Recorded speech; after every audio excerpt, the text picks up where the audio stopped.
All right, awesome. Well, welcome to the Cleaning Captain webinar. Um, Basically, what the goal here today is to kind of kick off with you folks, and I'm going to record this webinar. So for those who didn't make it, can watch the recording. I really just want to explain kind of what the goal is, what are we trying to accomplish, and really simply, what we're trying to do is to engage, to provide a leadership position, sort of a team leader position, and in some cases it's shift managers, which is fine. It could be either one, to drive cleaning in the restaurant, but engaging the entire team. And while the RGMs overall are responsible for that, it's a best practice, and we've had a lot of success over the years by appointing somebody in that position called the cleaning captain, who's responsible for assigning and holding people accountable for, scoring the work. So what I going to do here is just kind of talk a little bit about the responsibilities that are associated with it. Give me just a second. I'm pulling up my Cleaning Captain program. Now, what I'm going to show you is going to look a little different than what we're actually going to do. So the first question I have for you is, are you familiar with the Red Book?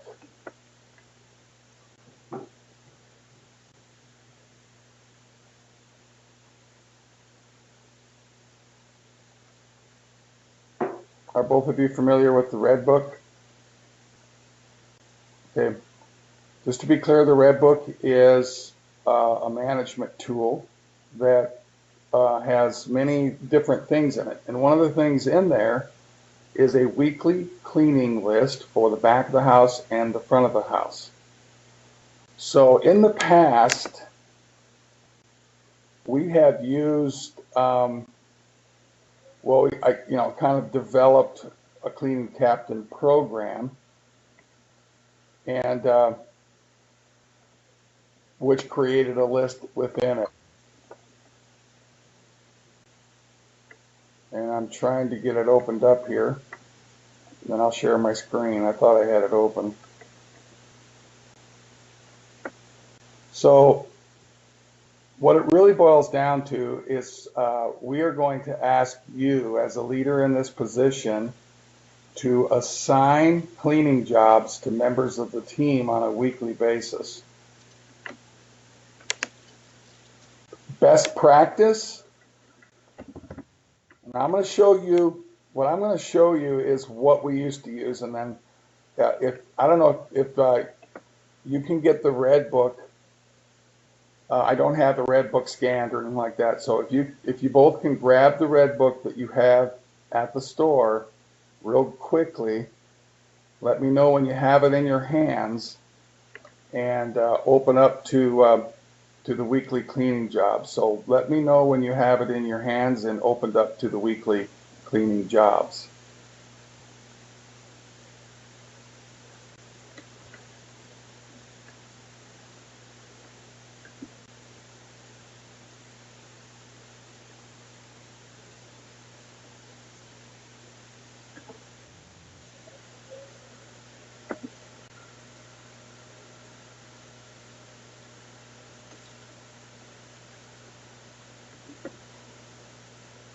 Do you have it in your hands? Do you have it opened up to weekly cleaning?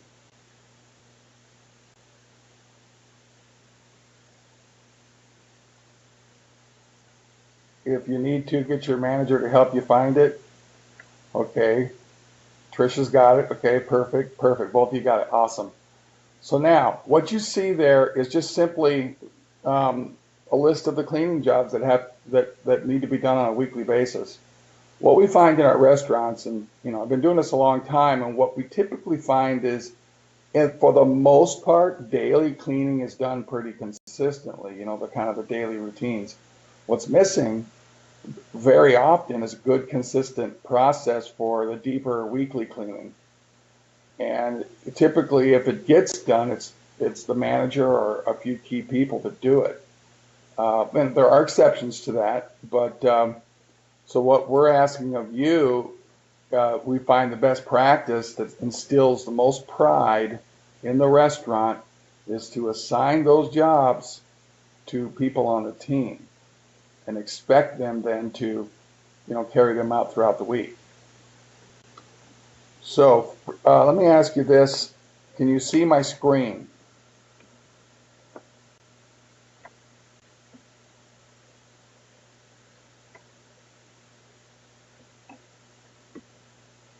Okay, great. So now what you see now is what we call the weekly side work. Now which is really what we used to use, and I want you to use what's in the red book, all right? So what you're going to do is you're going to take a cleaning task and you're going to assign it to a person, to a team member, like you see over here. These are cleaning jobs. This is a team member, and to begin with, I think we just focus on what's in the red book. Now there may be some tasks within your store that aren't in the red book that you'd like to add, but let's just begin with what's in the red book. It'd be a good place to start. So then you would assign it to that person, and at the end of the week, there's two ways to score it. We want you to evaluate the work. So you can see kind of how it works up here. So the first thing, we'll just follow these instructions, right? Side work responsibilities are assigned to team members. That's your role. Now, obviously, when you assign those to team members, you want to pick people. You wouldn't pick somebody who works at the make table all the time to do something necessarily that in a waitress station, for example. You would typically assign it to the make table to somebody who works the make table, that type of thing. So it doesn't have to be exclusive to their position, but you just pick people that make sense for that role. I mean, if I'm at the make table every day, all day, quite a bit, then my spare time, I'm cleaning on it. That's just good use of time. It just makes sense, and then they're going to take more pride.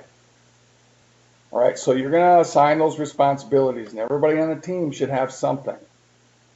A full-time employee might have something a little bigger, and then maybe a part-time employee might have something not quite as in detailed, but doesn't mean they can't, take on anything that you feel they can take on. So you just got to think that through. The one thing I will say is the best practice we found is that if you give somebody a job, to let them have that for a minimum of 4 weeks. I would say even as long as a quarter, so which would be 12 weeks. So let's just say I'll use an example in Fremont might be Ray. He's always working during the day. He's always working in the kitchen. So maybe he's assigned the make table, for example. Doesn't have to be that, but I'm going to use that as an example. Well, if he gets that same job every week, right? Well, then he's going to take pride in that store or that make table. He's going to clean that make table, and when he has downtime, and when a manager or an area coach or anybody goes into the store and says, "Wow, that's a clean make table," we're all going to know why it's clean. We're all going to know why it looks that great. It's going to be because Ray stays on top of it, so he gets credit for it. Then he takes pride in it. I've seen this happen so many times over the years when we've implemented this process. The pride that it instills is definitely inspiring. And so it would be a best practice to give them in my mind, give them for a quarter. So at the beginning of each quarter, you might, swap responsibilities. So moving on to the next thing is team members are evaluated each week on a 1 to 5 scale. Now, what's nice about the 1 to 5 scale is it's very similar almost to chance. So I'm going to go down to the bottom here and show you how that works. I'm going to enlarge this just a little bit. Now, I actually developed this rating process because when Pizza Hut first came out with the Cleaning Captain program, they had a 1 to 10 scale, and I found that it really was deceptive and it was difficult for people to score it. So if a cleaning captain went up to a job and gave it an 8, some people thought, oh, 8, that's good, where the cleaning captain might think, well, that's not that good. So I developed a scoring system that kept it pretty straight to the point. So you'll see here a 1 through 5 scale. So 5 being the best, 1 being, the worst, if you will. So if anybody, we'll just start right at the top. If somebody scores a 5, what should it look like? How would you know when to score somebody a 5? So I put it really clearly in this language. It's got to be hospital clean. In other words, could you see it sitting in a hospital? It's so clean. You don't see any dirt on it, no grime at all. Something new out of a package might look that way. And you'd be amazed how sometimes when you give somebody a job like that and they take pride in it, it can get to that point. I will tell you, you won't see, scoring 5s is a little more challenging. You won't see it often, but if you get to the point where somebody scores a 5, that's something to recognize, unquestionably. Now, so hospital clean, no visible dirt, great effort made. So you're scoring somebody a 5, they deserve to be recognized.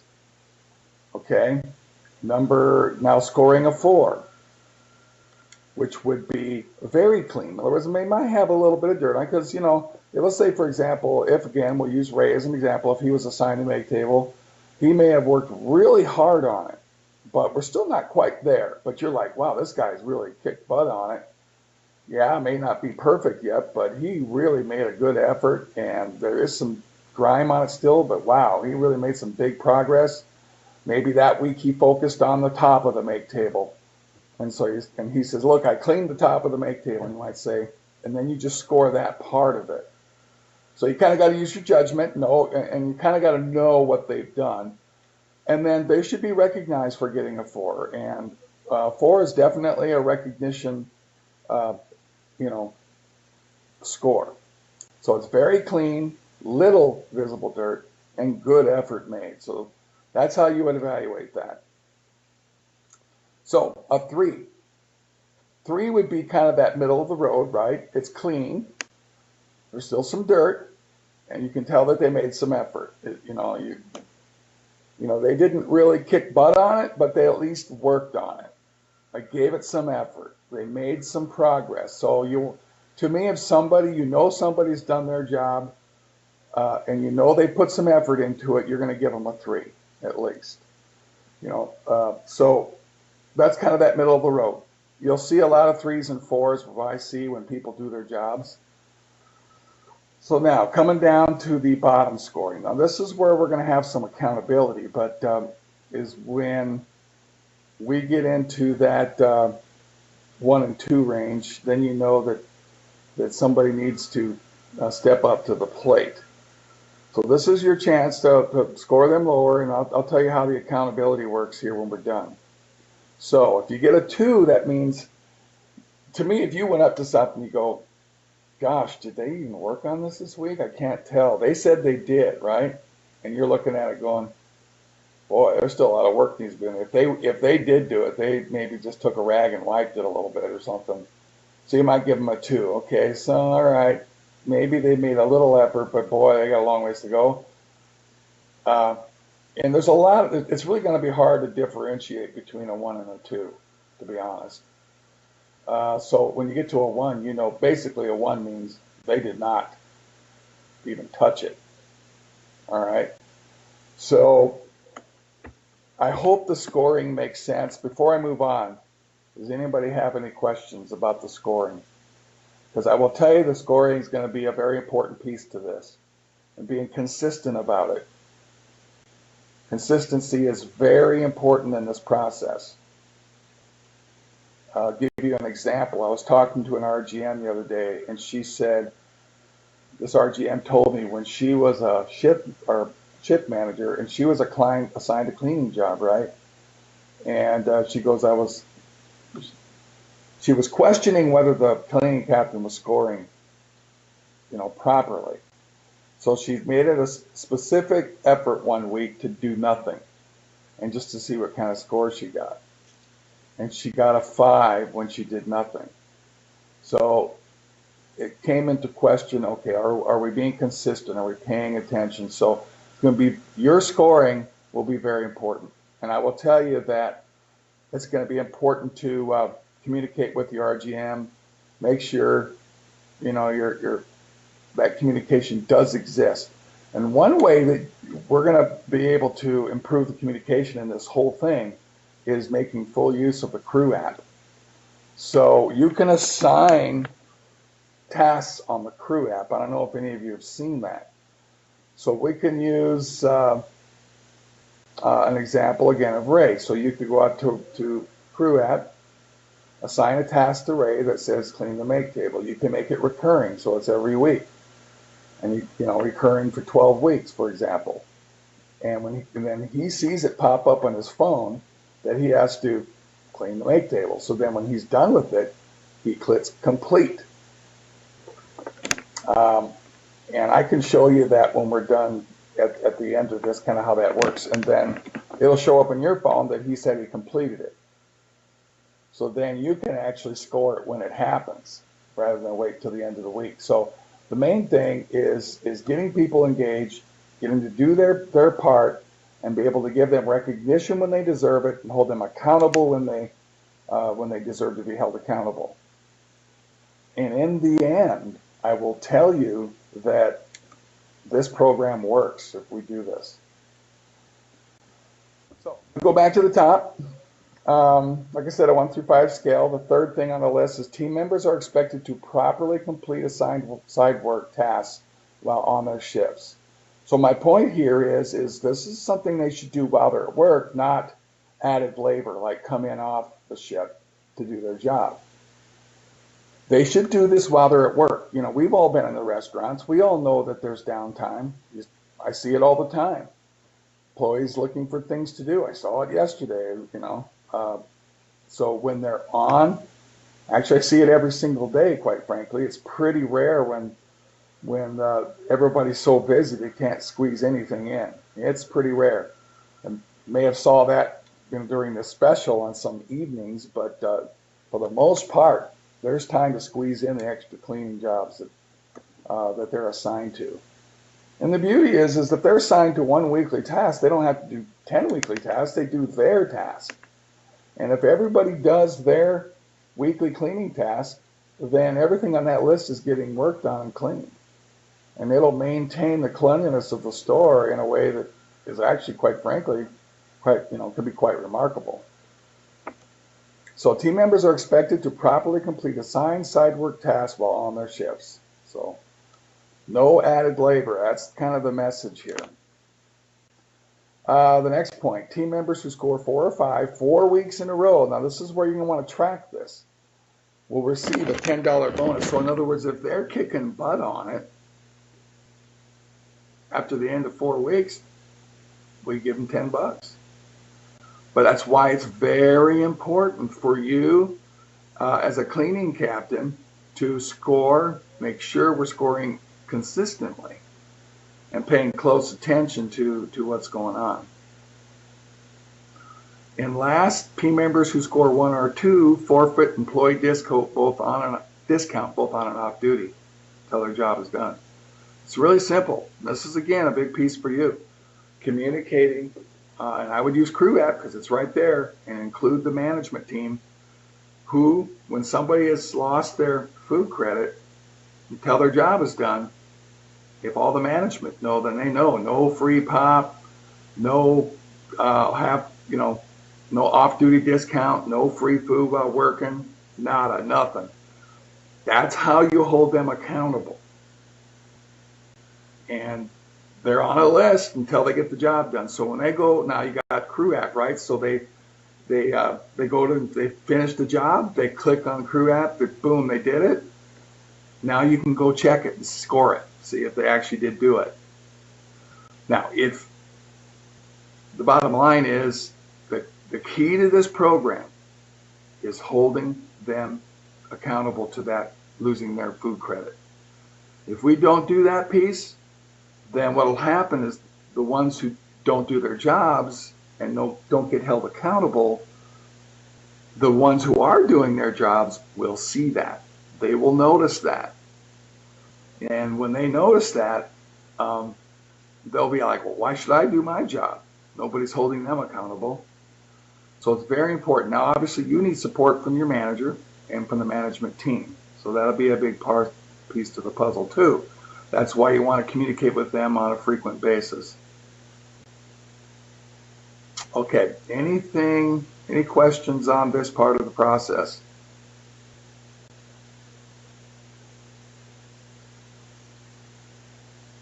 Do you guys have headsets?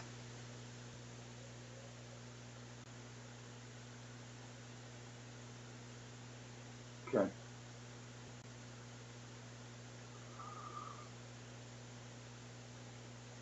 Well, let's go to Crew App. Now I can bring Crew App up on my computer. I'm just going to go to one of your stores here.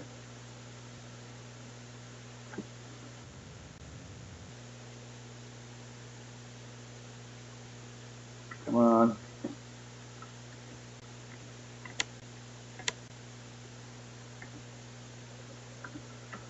We'll just go to Fremont. Now, would I be correct in saying both of you have Crew? Pretty sure you do. Crew is something I pay for so that we can effectively communicate with each other. I have found Crew to be one of the most effective communication tools. Now, obviously, it can be abused, but that's something we can manage, and we've managed it well.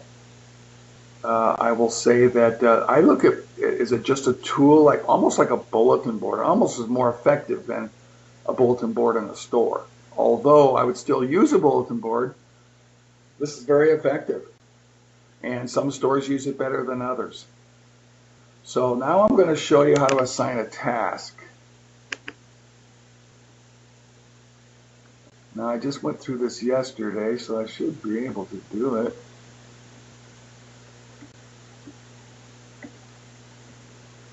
I think I have to go to coworkers. And you may have to get your manager. I don't know if, sometimes it depends on the settings, whether you can be in a position to do that. Okay, Mark, I just did this yesterday. Could have swore it was down there. It's not allowing me to see the whole thing for some reason.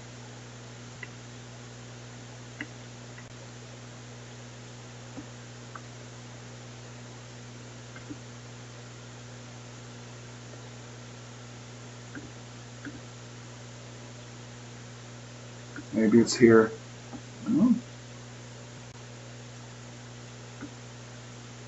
Well, this is a little bit annoying.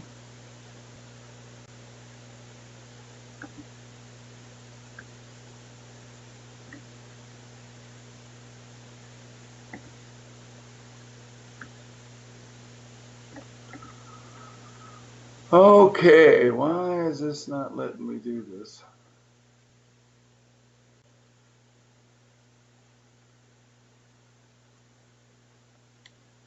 Okay, well, I'm going to try a different store.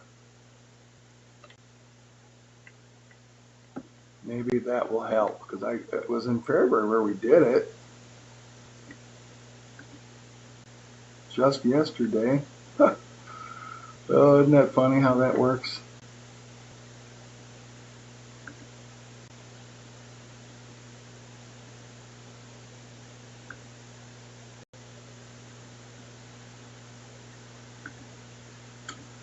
Well, oh, here it is.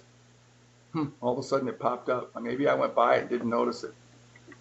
So I'll click on tasks. New task, see that? So I'm going to assign a task. Well, here, now that I'm going to try to go back to Fremont, okay?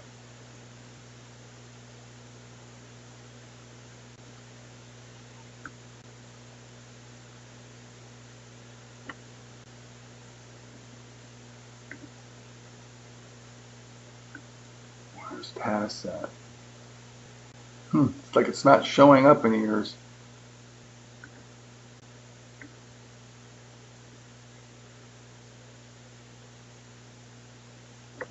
That's weird.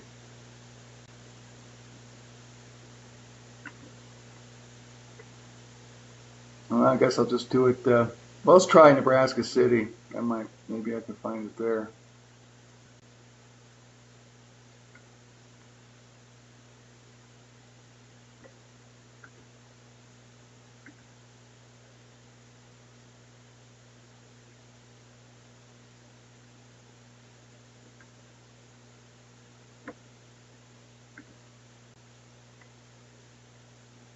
Oh, I needed to add it.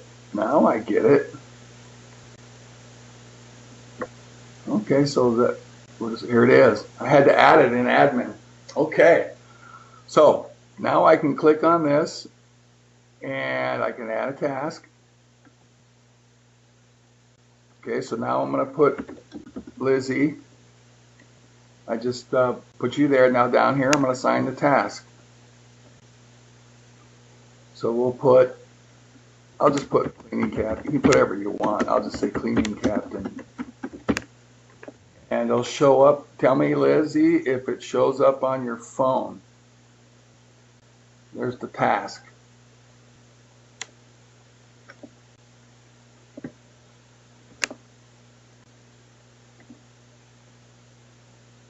It showed up on your phone. I didn't see your message right away, so that's it.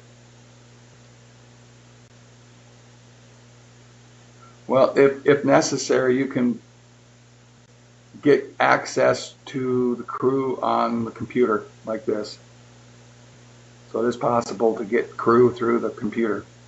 And you can assign tasks this way. But it's very effective. So now, when you see that task pop up on your phone, Lizzie, now you can mark it complete. Go ahead and mark complete as though you did it.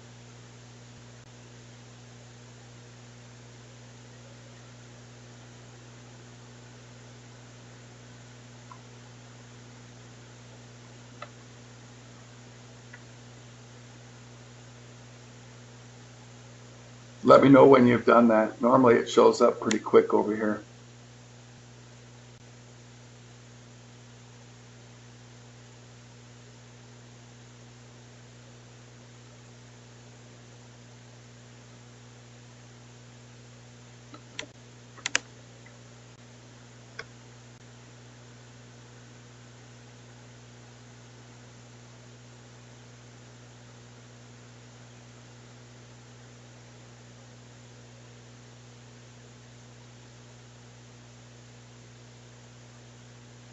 Well, that's a good question. You want to unmute your mic, Lizzie?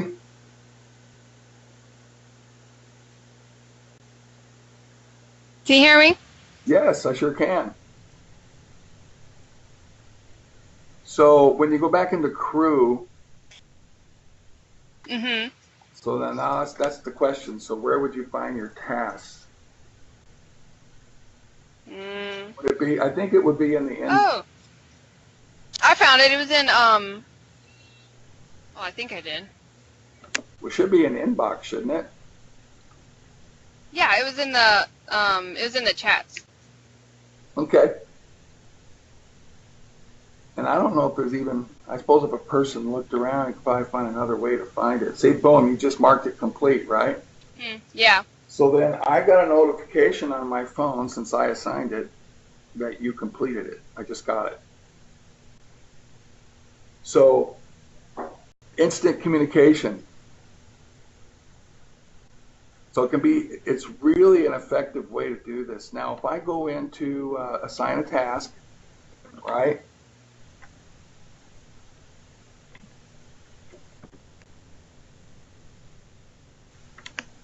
Okay, trying to remember.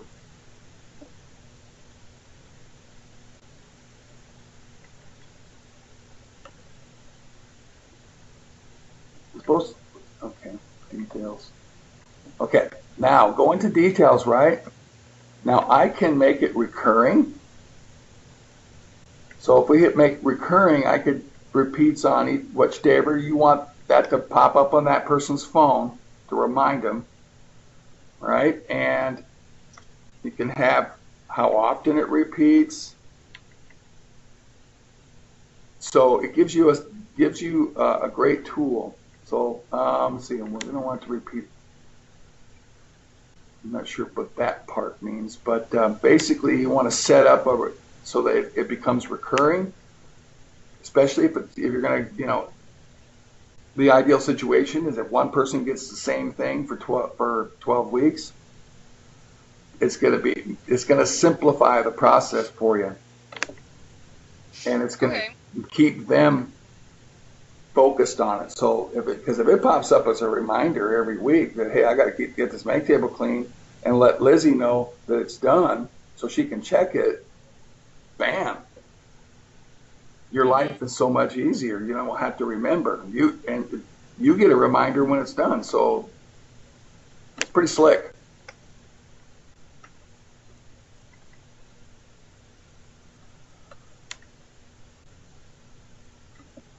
Any questions on that part of it? You guys feel pretty good about what you saw there? Yeah, I think so.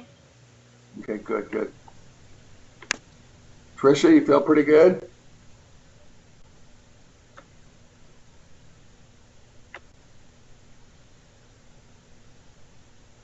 Are you scared to talk?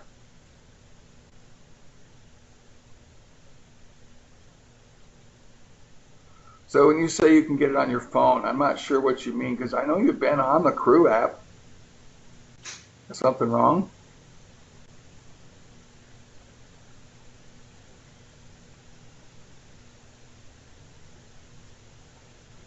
Are you there, Tricia? Can you just unmute your phone or your mic?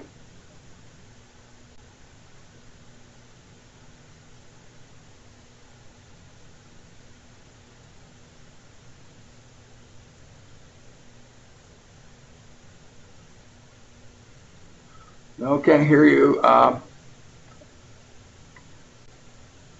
This is the microphone where it's at. I don't know if you've.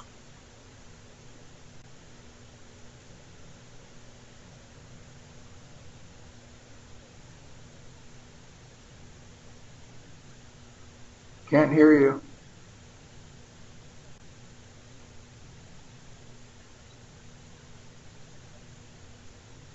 Well, we could talk about that outside of this webinar.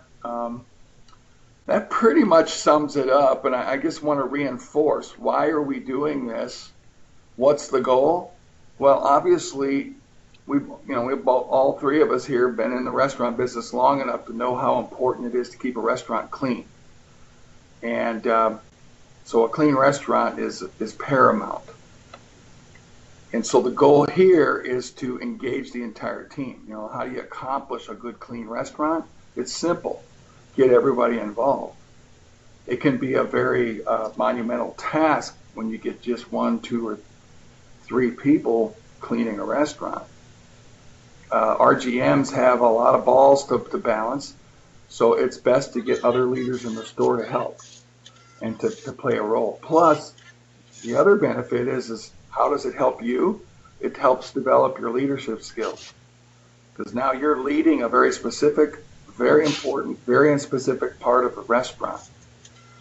So by doing that, you're going to have to be able to communicate. You're going to have to be able to set expectations. You want to communicate respectfully and well to team members. And, how do you, being consistent in scoring, you're going to have to give feedback to the management team. So all these things develop your skill set as a leader. And I know that Trish, you've been in a leadership role for many years. Lizzie, you're kind of getting the ball rolling. Mm-hmm. So bottom line is, it's going to build your skills. And, even whether you even stay in Pizza Hut the rest of your life or not. If you're a lifer like me, it's very useful. If you're somebody who's going to move on to something else someday, it builds leadership skills to take with you. So, and in the end, we're going to have a cleaner restaurant, and the RGM is going to be more effective as a leader having other people in the restaurant fulfill focused responsibilities like this. Any questions? I don't believe so. All right, so at any point you have questions, let's say you're starting to assign work in the red book, because that's where we want you to do the assigning. And you would write their names in the spot where it says, I think there's a spot for team member, is there not? A name? I honestly don't have one in front of me. Yes, there is. So you would assign their names in there, but also assign on crew. And honestly, you could probably get started today. When we're done with the webinar, I would start making your assignments. And if you would scan the list with the names in them to my email, I would appreciate it. That way I'm engaged in who's doing what. Okay. Sound good? Mhm. All right. Well, thank you very much. I appreciate taking on this role. And again, if you have any questions, just let me know. No problem. That's all I got. All right. Well, have good luck and have a great day. You too.